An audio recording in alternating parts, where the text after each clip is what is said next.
தந்தி தொலைக்காட்சி நேயர்களுக்கு வணக்கம். நல்லதை சொல்வோம், நல்லதை செய்வோம், நல்லதே நடக்கும். இன்று 12/4/2023 புதன்கிழமை, மூலம் நட்சத்திரம் காலை 11:04 வரை, பிறகு பூராடம் நட்சத்திரம். இன்றைக்கு நான் உங்களுக்கு சொல்ல இருக்கிற நல்ல கருத்து, ஒரு சில ஆசுகவி அருட்கவிகளுடைய வாழ்க்கையை பார்த்தீங்கன்னா நீங்கள் ஆச்சரியப்படுற மாதிரி இருக்கும். நடக்காத காரியங்களை சிலர் நடத்தி காட்டுவார்கள். தமிழகத்தில் எத்தனையோ அருட்கவிகள் ஆசிகவிகள் எல்லாம் இருந்திருக்கிறார்கள். அந்த அடிப்படையில் மழை வர யாராலையும் செய்ய முடியுமா? மழை பேரும் மழலை பேரும் யாருமே அறிய முடியாதும்பாங்க. ஆனால் மழையை வரவழைத்து காட்டிய ஒருவர், ஒரு மகானாக வாழ்ந்தவர், சிவகங்கை மாவட்டம் திருப்பத்தூர் அருகில் உள்ள கீழச்சிவல்பட்டியிலே பிறந்த அருட்கவி பாடுவார் முத்தப்பர்னு ஒருத்தர் இருக்கார். அவர் 300-400 ஆண்டுகளுக்கு முன்னால் வாழ்ந்தவர். அவருடைய அந்த சிலைகள் எல்லாம் இப்போ குன்றக்குடியிலேயும் இருக்குது, கீழச்சிவல்பட்டியிலையும் இருக்குது, நேமம் என்ற ஊரிலேயும் இருக்குது. குன்றக்குடியிலே சுற்றுப்பிரகாரத்திலே அவருடைய சிலை இருக்கிறது. அங்கு பல பேர் வாழ்க்கை பாதை சீராக நேராக வழிபட்டு செல்கிறார்கள். குன்றக்குடி முருகனை தரிசித்த பின்னாலே, கீழே இருக்கும் ஊஞ்சல் முருகனையும் தரிசித்த பின்னாலே, சுற்று வட்டாரத்திலே அருணகிரிநாத பெருமான் இருக்கிறார். திருநீலகண்ட நாயனார் துணைவியாரோடு திருக்காப்பு சுந்தரியோடு இருக்கின்றார். அதற்கு பிறகு அங்கு அருட்கவி பாடுவார் முத்தப்பருடைய சிலையும் இருக்கின்றது.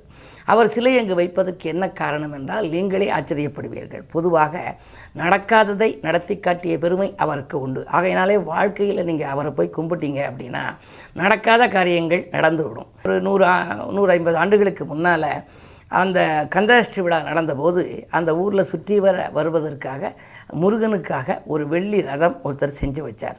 அதாவது பாதரக்குடி சார்ந்த சேனாபதி அடிகள் அப்படிங்கிற ஒரு வெள்ளி மயில் ஒன்று செஞ்சு வச்சார். அந்த வெள்ளி மயில் செஞ்சு வச்சு அதில் முருகனை ஏற்றிக்கின்னு சுற்றி வர்றது.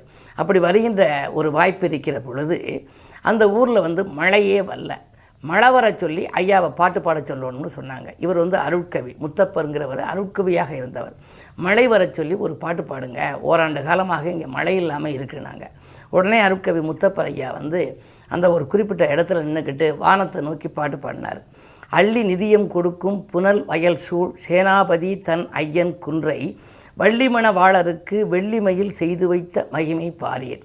வெள்ளி அறியாமல் மழை பெய்யுமோ என்ற மொழி மெய்தான், வெள்ளி புள்ளி மயில் மீதேறி வேலன் வரு பவனி கண்டு மழை பொழிந்த வாரே அப்படின்னு படித்தார். தேருக்கு பக்கத்தில் நின்று படித்தார். படித்த உடனே மழை கொட்டு கொட்டுன்னு கொட்டிடுச்சு. அப்படி நல்ல வானம், வெயிலாக இருந்த வானம் மழை வந்துருச்சு. மழை வந்தால் அந்த மழை நிற்கவே இல்லை. 1 மணி நேரம் 2 மணி நேரத்துக்கு மேலே மழை வந்துச்சு. உடனே மக்கள் எல்லாம் சொன்னாங்க, இந்த மழையை நிற்கிறதுக்கு ஒரு பாட்டு பாடுங்க. நாங்கள் உடனே மழையை நிப்பாட்டக்கூடாது, இயற்கையை தடுத்து நிறுத்தக்கூடாதுனால அந்த நேரத்தில் முருகன் பவனி வந்துக்கிட்டு இருக்கார் இல்லையா வெள்ளி மயிலில், அதனால் உடனே திரும்பவும் வானத்தை நோக்கி முத்தப்பர் பாடினாராம். மழை பொழியும் வானே, வானத்தை பார்த்து சொல்கிறார், மழை பொழியும் வானே வெஞ்சுடர் தடிந்த கந்தர் திருவிழா காலத்தில் தொந்தரையாய் நீர்த்துளியை ஊற்றிவிடல் நேர்த்தியல்ல. இந்த கந்தருடைய திருவிழா காலத்தில் தரையே தொந்தரையாக போச்சு, நீ நீர்த்துளியை ஊற்றி விடுவது நேர்த்தியல்ல, மாற்றிவிடு கீர்த்தி தரும் நாட்டன் மொழி கேள், என்னுடைய இந்த மொழியை கேள், இந்த நாட்டை சார்ந்தவனுடைய என்னுடைய மொழியை கேள், என்னுடைய தமிழை கேள்னு சொன்னாராம். சொன்ன உடனே மழை நின்றுச்சான். மழை வரவும் பாடினார், நிற்கவும் பாடினார். அப்படிப்பட்ட ஆசுகவியாக அருட்கவியாக வாழ்ந்த பாடுவார் முத்தப்பருடைய அந்த சிலை குன்றக்குடியிலே இருக்கிறது, கீழச்சிவல்பட்டியிலே இருக்கிறது, நேமம் கோயிலே இருக்கிறது, குன்றக்குடியிலே சுற்றுப்பிரகாரத்திலே இருக்கிறது. அவர் நடக்காததை நடத்தி காட்டியவர். வாழ்க்கையிலே உங்களுக்கு நடக்காத காரியங்கள் இருந்தால் கூட இது போன்ற மகான்களை நீங்கள் சந்தித்து மகிழ்ந்து இந்த மகான்களுக்கு மாலையிட்டு போற்றி வழிபட்டால் நிச்சயமாக அந்த காரியம் நடைபெறும் என்ற நல்ல கருத்தை தெரிவித்து இன்றைய ராசி பலன்களை இப்பொழுது உங்களுக்கு வழங்கப் போகின்றேன். மேசராசி நேயர்களே, எதிரிகள் விலகும் நாள் இந்த நாள். எதிர்பார்த்த காரியங்கள் இனிதாகவே உங்களுக்கு நடைபெறும். பெரிய அளவிலே பணம் வர வேண்டிய பாக்கியல் ஏதேனும் இருந்தால் அது இன்றைக்கு வரலாம். உத்தியோகத்தில் கூட உங்களுக்கு எதிர்பார்த்த நற்பலன்கள் கிடைக்கும். என்னதான் உழைத்தாலும் உழைப்புக்கேற்ற பலன் இல்லையே, சம்பளம் கூடுதலாக தரவில்லையே என்றெல்லாம் சஞ்சலப்பட்டவர்களுக்கு இன்று நல்ல பதில் கிடைக்கப் போகின்றது. தடைப்பட்ட பதவி உயர்வுகள் கூட தானாக கிடைக்கும். இந்த நாள் உங்களுக்கு ஒரு யோகமான நாள். ரிஷபராசினியர்களே, உங்களுக்கு சந்திராஷ்டமம். இன்று அவசர முடிவெடுத்து அல்லல் படுகின்ற நாள். யாருக்கேனும் நீங்கள் வாக்குறுதி கொடுக்கக்கூடாது. கொடுத்தால் அதை நிறைவேற்ற இயலாது. வீண் விரயங்கள் அதிகரிக்கும். வீட்டிலும் சரி, உடன் இருப்பவர்களோடும் சரி, போராடும் நிலை உருவாகலாம். எந்த வேலையையும் திடீரென நாம் உடனடியாக முடித்து விடலாம் என்று நீங்கள் நினைக்க முடியாது. இழுவறு நிலையில் தான் இருக்கும். எல்லா வேலையும் அரைகுறையாக இருக்கிறதே என்றெல்லாம் கவலைப்படுவீர்கள். வழிபாடுதான் இன்றைக்கு உங்களுக்கு வளர்ச்சியை கூட்டும் என்ற கருத்தை நினைவில் கொள்ளுங்கள். மிதுன ராசினியர்களே, உங்களுக்கெல்லாம் இன்று மிகச்சிறந்த நாள். நிதிநிலை உயர்ந்து நிம்மதி கிடைக்கின்ற நாள். நிகழ்கால தேவைகள் படிப்படியாக பூர்த்தியாகும். அது மட்டுமல்ல, அரசியல்வாதிகளாலும் உங்களுக்கு அனுகூலங்கள் கிடைக்கலாம். அரசு சார்ந்த பணியில் சேருவதற்காக முயற்சித்தவர்களுக்கு அது கூட கைகூடலாம். பயணங்கள் பலன் தருவதாகவே அமையும். ஆடை ஆபரண சேர்க்கையும் உங்களுக்கு உண்டு. இந்த நாள் மிகச்சிறந்த நாள். கடகராசினியர்களே, உங்களுக்கெல்லாம் யோகமான நாள், அனுகூலமான நாள். இன்று சிந்தனைகள், உங்களுடைய சிந்தனைகள் எல்லாம் வெற்றி பெறப் போகின்றது. நீங்கள் சிந்தித்த காரியங்கள் எல்லாம் ஜெயமாகும் நாளாகவே இந்த நாள் அமைகின்றது. பொதுவாக குரு பார்வை உங்கள் ராசியில் இருக்கின்ற பொழுது உங்களுக்கு மனக்குழப்பங்கள் அகலும். எதை எந்த நேரத்தில் நீங்கள் செய்ய நினைத்தீர்களோ அதை அந்த நேரத்தில் செய்து முடிப்பீர்கள். ஆரோக்கியம் சீராகி ஆனந்தப்படுத்தும். சிம்மராசினியர்களே, உங்களுக்கெல்லாம் 7ஆம் இடத்திலே சனி இருக்கின்றார். முன்னெச்சரிக்கையோடு செயல்பட வேண்டிய நாள். முதலீடு செய்து நீங்கள் தொழிலை வளப்படுத்த வேண்டும் என்று நினைத்தால் அது நடைபெறாமல் போகலாம். உடன் உங்களுக்கு கூட்டாளியாக இருப்பவர்கள் உங்களுடைய குணமறிந்து நடந்து கொள்ள மாட்டார்கள். எதை நீங்கள் செய்ய நினைத்தாலும் உடனடியாக செய்ய இயலாத சூழ்நிலையே உருவாகலாம். வாகன பழுதுகளாலும் வாட்டம் ஏற்படும். வீட்டில் விலை உயர்ந்த பொருட்களை வாங்கி வைத்திருப்பீர்கள். அதை கையாளுகின்ற பொழுது மிக மிக கவனம் தேவை. கன்னிராசினியர்களே, உங்களுக்கெல்லாம் இன்று உங்களுடைய வாய்ப்புகள், உங்களுக்கு நல்ல வாய்ப்புகள் வாயில் தேடி வருகின்ற நாளாக அமையப் போகின்றது. குறிப்பாக குரு பார்ப்பதால் வரன்கள் வாயில் தேடி வரும். வரலாற்றில் இடம்பெறும் விதத்திலே ஒரு புதிய சாதனை நிகழ்த்தக்கூடிய விதத்தில் கூட சில செயல்களை நீங்கள் செய்து முடிக்கப் போகின்றீர்கள். 10 செவ்வாய் இருக்கின்றார். 10 செவ்வாய் இருந்தால் தொழில் சிறப்பாக இருக்கும் என்பார்கள். எனவே புதிய தொழில் தொடங்கும் திட்டங்கள் நிறைவேறலாம். அல்லது புதிய பங்குதாரர்களை இணைத்துக்கொண்டு பழைய தொழிலை வளப்படுத்துவீர்கள். செவ்வாய் பலம் நன்றாக இருப்பதால் இடம் வாங்குவது, பூமி வாங்குவது போன்றவற்றில் இருந்த ஒரு தேக்க நிலைகள் மாறும்.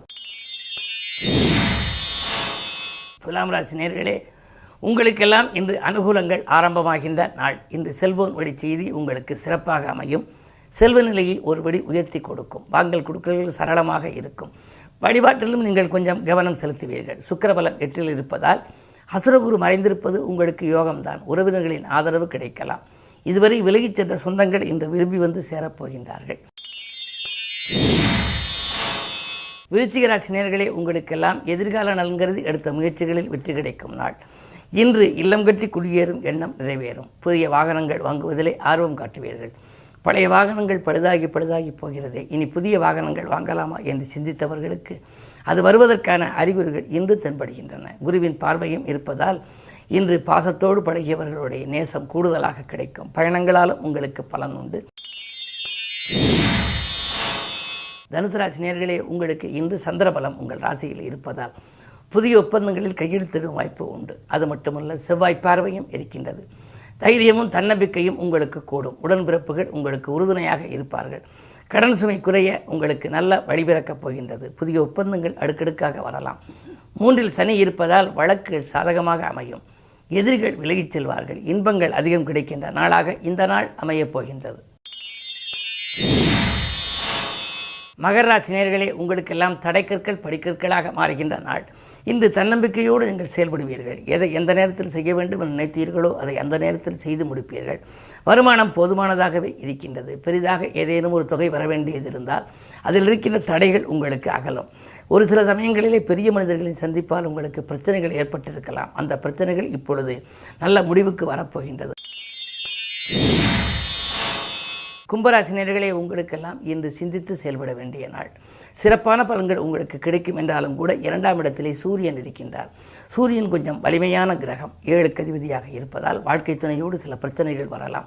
வாக்குவாதங்களை தவிர்ப்பது நல்லது. அதே நேரத்தில் உங்களுக்கு நண்பர்கள் நல்ல தகவலை கொண்டு வந்து சேர்ப்பார்கள். அதிகாலையிலேயே வரும் அலைபேசி வழி தகவல் ஆனந்தமான தகவலாக இருக்கலாம். பணவரவு திருப்திகரமாக இருக்கும். இந்த நாள் உங்களுக்கு ஒரு யோகமான நாள். மீனராசி நேயர்களே, இன்றைக்கு உங்களுக்கு உடல்நலத்தில் அதிக அக்கறை காட்ட வேண்டிய நாள். கொடுத்த வாக்கை காப்பாற்ற இயலாது. உள்ளத்தில் அமைதி கொஞ்சம் குறைவாகவே இருக்கலாம்.